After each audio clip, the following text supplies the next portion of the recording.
Bienvenue à extraire l'essentiel de la gestion de stress et le gros bond des 5 sens. J'aime jouer avec ce mot parce que c'est du gros bon sens et une fois qu'on l'a appris, bien entendu, c'est du gros bon sens et je me demande si avant d'apprendre ces techniques simples, est-ce que c'est effectivement du gros bon sens? Et c'est pour ça que j'aimerais extraire l'essentiel aujourd'hui et expliquer un peu le contexte du système nerveux, le système nerveux qui gère le stress ou pas, et comment est-ce qu'on peut favoriser ceci, c'est en comprenant que les 5 sens disent au système quoi faire à quel moment. Gros bon sens. Alors, si je prends un exemple tout simple, mon système nerveux sait quand je suis en train de conduire une auto, comparé à quand je suis en train de faire de l'équilibre sur une poutre, mettons. Et d'autres exemples du quotidien, bien entendu. Si on regarde la définition dans les livres de physiologie, le stress est défini comme le manque d'adaptation. Et alors, comment aider, comment favoriser au système nerveux de s'adapter à une activité ou l'autre? C'est justement d'utiliser ces 5 sens. Bien entendu, on va élaborer, on va pratiquer. Et avant ceci, j'aimerais le mettre en contexte. Je vais même vous montrer un petit diagramme qui va aider à appuyer cette compréhension. Mais si on regarde dans cette idée de gros bon sens et on regarde alors d'où viennent ces mécanismes de survie, on peut regarder d'où ça s'est développé dès le départ. C'est l'homme préhistorique qui se balade dans la forêt et tout à coup, il vient et voit un ours. Avant que l'intellect ou la logique puisse embarquer, l'instinct de survie va lui dire vite, cours pour ta vie ou bats-toi pour ta vie. Ça s'appelle lutte ou fuite. Alors, soit je me lutter pour ma vie, me battre, soit je vais courir, me fuir. Et pendant ce temps, toute l'énergie est dans mes bras et dans mes jambes pour dévouer tout à la survie. Le système nerveux a pour premier mandat survivre. Et bien entendu, toutes les fonctions physiologiques sont essentielles à la survie et on peut même un peu les mettre en ordre. Par exemple, si je respire pas, ça c'est essentiel à ma survie. J'ai besoin de respirer pour survivre, ainsi que toutes les cellules et tous les systèmes dans mon corps. Ça serait le thème d'une autre vidéo, une autre vidéo. Et si on garde cet ordre de priorité pendant que je cours d'un ours, la priorité, c'est de survivre. Sinon, les autres besoins physiologiques n'ont pas contexte si j'ai pas survécu. C'est pas important si je digère alors. Et alors, encore une fois, on veut garder cet équilibre dans les différents systèmes. Si je suis en train de courir d'un ours, bien entendu, puisque tout est dévoué à la survie, je ne vais pas prendre le temps de faire une sieste, je ne vais pas prendre le temps de digérer mon petit-déj, je ne vais pas prendre le temps d'équilibrer les hormones et tout ce qu'il y a besoin dans la lymphe et dans le système immunitaire, etc., etc. Et alors, si on regarde dans cette idée, je dois d'abord survivre pour ensuite adresser les autres besoins physiologiques. Alors, pour le garder toujours dans le gros bon sens, je vais être en train de courir ou me battre pour dévouer toute mon énergie. Et dans le contexte physiologique, on peut considérer l'énergie comme la circulation sanguine qui transporte l'oxygène et d'autres molécules. Des fois, on l'appelle ATP. Peut-être vous avez entendu parler de ça. Peu importe. La circulation sanguine, c'est l'énergie. Et alors, j'ai toute mon énergie pour me battre ou j'ai toute mon énergie pour courir.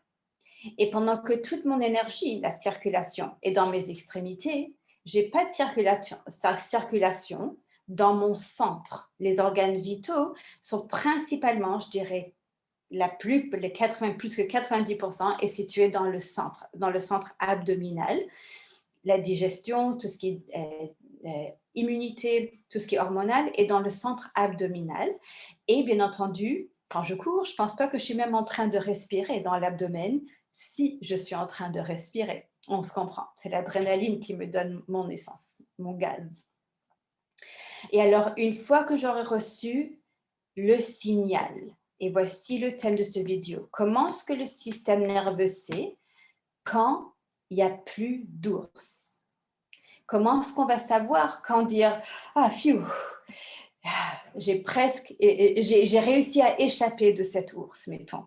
Et je vais l'amener en contexte moderne, bien entendu, mais je vais le garder dans les 5 sens. Pardon, dans l'essentiel, l'essentiel des 5 sens. Et alors, comment est-ce que je sais? Je ne peux pas voir d'ours nulle part autour de moi. Je ne peux pas l'entendre, je ne peux pas le toucher, il ne frotte pas contre moi, je ne peux pas me lutter contre lui.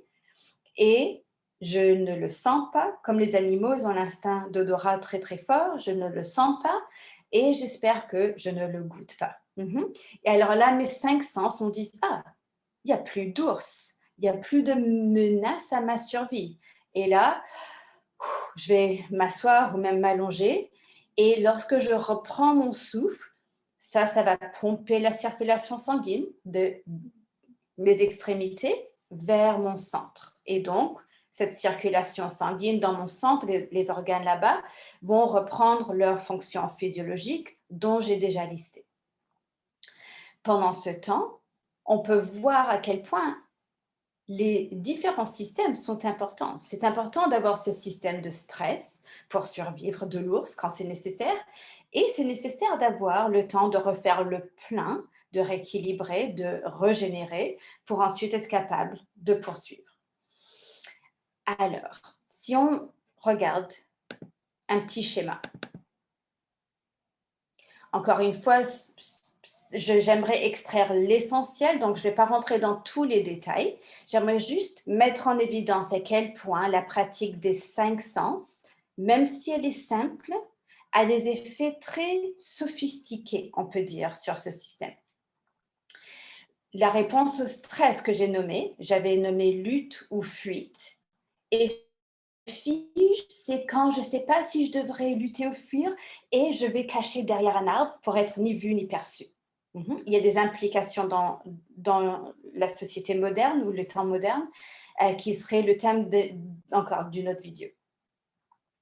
Alors, la réponse au stress, dans les livres de physiologie, ça s'appelle le système nerveux sympathique et son contrebalan, ça serait le système nerveux parasympathique, qu'on appelle souvent la réponse à la relaxation, qui, des fois on l'appelle, gère, digère, nourrit, reproduit, et je devrais mettre régénérer, ressourcer, rééquilibrer, et ainsi de suite. Alors, on peut voir comment tout ça, c'est essentiel à la survie. C'est que si on a un déséquilibre entre combien est-ce qu'on stresse et combien est-ce qu'on prend le temps de rééquilibrer, la tendance aujourd'hui, c'est qu'on est souvent dans le stress et on est très peu dans le temps de régénération. Alors, c'est pas que le stress est mauvais. Si j'ai pas le stress, je vais pas courir de l'ours. D'ailleurs, c'est la cortisol qui nous réveille le matin. Alors, ces effets, ces fonctions sont importantes, elles sont bonnes. Ce qui est mauvais, c'est quand j'ai trop d'un et pas assez de l'autre. Alors, encore une fois, pour voir à quel point nos pratiques des 5 sens, qu'on va bientôt appliquer, ont des effets profonds. Alors, si on regarde alors le reste du schéma, on peut voir aussi que le cœur, dont le rythme cardiaque, la pression artérielle, etc., affecte et est affecté par la respiration. La respiration étant l'aspect le plus important pour notre survie, va parler à tous les autres systèmes. Et ici, j'ai mis en évidence comment la respiration affecte les tensions et mentales et musculaires. Et oui, il y a une petite flèche ici entre les deux parce que un va affecter l'autre aussi. Quand j'ai des tensions, ça affecte le travail que mon cœur doit faire et quand mon cœur est fatigué, ça crée des tensions. Alors, on peut voir comment tous les différents aspects sont interreliés, de sorte que si un affecte l'autre, est aussi affecté par l'autre. Et ça nous donne beaucoup de portes d'entrée pour pouvoir changer le cycle de stress dont j'ai associé les couleurs. Le bleu, ça répond au stress, et le vert à la réponse de relaxation. Et alors, ça nous donne beaucoup de portes d'entrée. Nous, aujourd'hui, on va utiliser les 5 sens pour affecter soit le cycle qui pourrait être vicieux et le transformer en cycle virtueux. Le mieux qu'on respire bien, le mieux que ça diminue les tensions, le plus que le cœur est sain, et ainsi de suite. Alors, encore une fois, il y a beaucoup plus de détails. Je voulais, juste pour répéter encore une fois, à quel point la pratique des 5 sens, on peut la considérer simplifiée et ça a des effets énormément profonds dans nos systèmes. Alors, si on prend le temps maintenant, je vous conseille peut-être de vous asseoir. Si vous préférez être debout, c'est une option aussi. Et pour aujourd'hui, juste prenez le temps de vous placer confortablement. Pour aujourd'hui, je vais vous inviter de garder les yeux ouverts. Et on va faire exactement le même principe, on va l'appliquer à ce moment avec les yeux ouverts. Si vous regardez autour de vous et vous remarquez avec le sens de la vision, je peux voir que, de 1, si je suis à l'intérieur, il y a 4 murs et un plafond. Je suis ni dans la forêt, ni dans l'océan, ni dans la voiture, par exemple. Alors, ça serait des différents aspects de survie. Ok, alors je suis à la maison, mettons, et puis je parle pour moi, alors je suis à la maison et je peux voir 4 murs, un plafond sécuritaire. Et pour aller dans une couche encore plus profonde, est-ce qu'il y a quelque chose ici qui pourrait menacer ma vie ou mon bien-être? Je dis à mon système, je vois que tout va bien.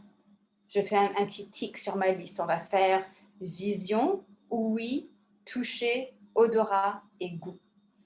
Et alors, je vois que tout va bien. On va faire l'ouïe en dernier. J'y vais vers le toucher. Je remarque, est-ce qu'il y a quelque chose qui touche mon corps qui pourrait être inconfortable et ou nuisant, menaçant? Alors, tout à l'heure, j'ai utilisé l'exemple de l'ours. Je ne dois pas me lutter contre un ours. Déjà, ça va bien. Et ça commence bien. Et personnellement, j'ai mis du linge confortable. Les textures qui touchent mon corps sont confortables, même apaisants. Alors, je n'ai pas mis du velcro, par exemple, alors contre ma peau. Alors, je me dis, OK, ben, le toucher, ça va bien. Et des fois, juste le phénomène d'être assise, le toucher contre mon corps et la surface est preuve que je ne suis pas en train de courir d'un ours. Je ne serais pas en train de toucher une chaise si c'était le cas. Alors, juste sentir le toucher est énorme pour le système. Et on peut même ouvrir une parenthèse à quel point ça nous aide à nous enraciner, à nous grounder, littéralement. Et ce serait toute une autre méditation à partir de ça. Donc, j'ai vu, je sens, et je peux même sentir le toucher de l'air qui rentre et qui sort de mon nez. Quelques moments avec moi, juste amenez votre attention au bout du nez, et on peut considérer que le courant d'air touche le bout du nez et l'intérieur des narines. Il y a un courant qui rentre et un courant qui sort. Si c'est accessible, on peut même sentir, lorsqu'on respire, comment mon corps, lorsqu'il prend du volume avec l'inspiration et réduit le volume avec l'expiration, la peau va toucher les textures de mon linge différemment. Au fur et à mesure que l'air rentre, les textures s'adaptent à mon corps et avec l'expiration aussi. Avec une méditation plus profonde, on pourrait même accesser comment l'air touche les surfaces internes de mes poumons et de mon diaphragme, et ainsi de suite, des viscères.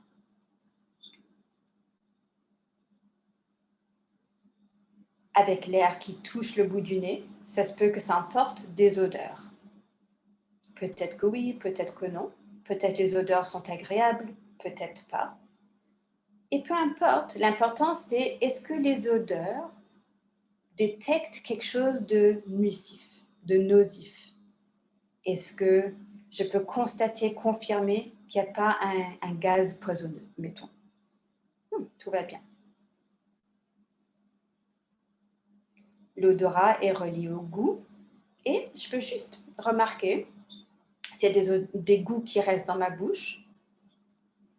Et encore une fois, de constater, confirmer que les goûts, peu importe si c'est agréable ou désagréable, n'est pas nuisif à mon bien-être. En passant, l'odorat et le goût peuvent nous aider à détecter si ce que je vais manger a passé sa date ou pas. Avec le sens de l'ouïe, je vous invite d'ouvrir les oreilles, mettons, ouvrir l'ouïe, et au-delà du son de ma voix, d'écouter les sons qui viennent de très très loin. Si vous êtes à l'intérieur, les sons qui viennent de l'extérieur. Et petit à petit, de vous rapprocher pour écouter, entendre les sons qui viennent de très proches, dans la pièce si vous êtes, dans une pièce, et même les sons qui viennent de l'intérieur du corps. Des fois, on peut entendre le battement du cœur, des fois, les gargouillements du système digestif. Et des fois, parfois, toujours, on peut écouter et entendre le son de nos pensées. Et j'aimerais que vous preniez l'idée que les pensées, ça fait partie du paysage sonore.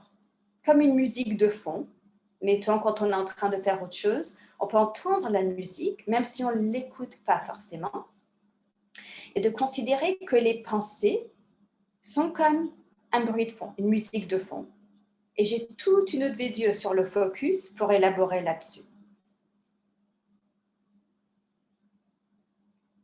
Plutôt que d'écouter les pensées, je vous invite d'écouter le souffle. Si le souffle est silencieux, écoutez le silence.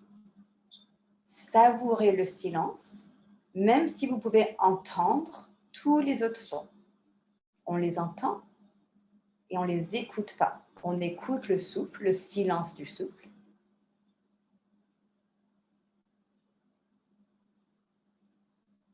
Et avec les mains sur l'abdomen, je vous invite de les placer, de sentir le sens du toucher, de sentir l'air qui fait bouger l'abdomen et peut-être aussi d'autres régions du corps. On les permet, on s'assure que l'abdomen bouge aussi.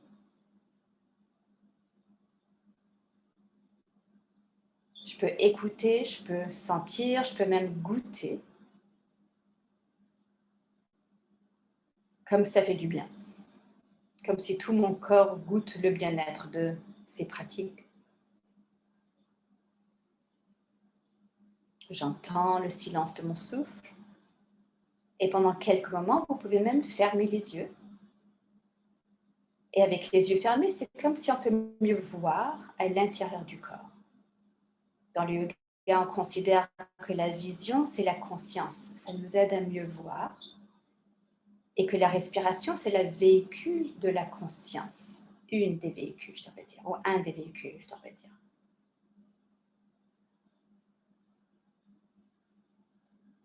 Alors, avec nos 5 sens, on dévoue notre attention à la respiration.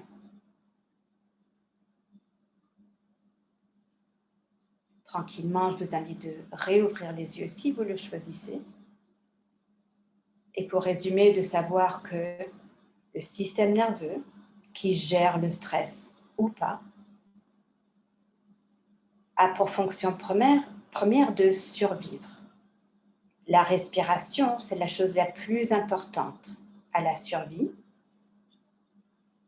Et comment est-ce que le corps sait s'adapter pour nous aider à gérer le stress? C'est à travers les 5 sens. Surtout si on peut combiner les 5 sens avec la respiration, ça a un effet cumulatif profond. Et on a notre respiration 24 heures sur 24, même quand on dort, on respire tout le temps. On a toujours accès à cet outil. On a toujours accès à nos 5 sens. Pendant notre quotidien, on peut prendre des pauses régulièrement, surtout quand on change d'une activité à l'autre, pour sentir et favoriser comment le système nerveux peut s'adapter d'une activité à l'autre pour nous aider à mieux vivre l'équilibre, la résilience et tout ce qui est disponible en ce moment. Une respiration à la fois. On favorise grâce aux 5 sens et maintenant c'est du gros bon sens que cette technique simple a des effets très profonds.